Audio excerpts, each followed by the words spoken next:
Днес искам да ви покажа още един от чисто новите ни комплекти от последното ни зареждане на стока. Това е нашия еластичен чаршаф с две кълъвки за възглавници за двойно легло.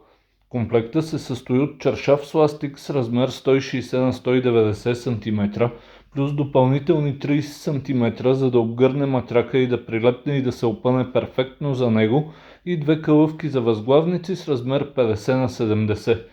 Комплектът е изработен от 70% памук и 30% полиестер. Така той е мек и нежен, но много здрав и устойчив на протриване и не се мачка след пране заради добавения полиестер, но без да запарява, защото съдържанието на памук и полиестер е изчислено да бъде перфектно балансирано в плътта. Комплектът се предлага в 16 различни десена, които ще ви покажа в следващите видеа. За поръчки може да ни пишете на Viber в коментарите или да поръчате директно на нашия сайт orienthome.org.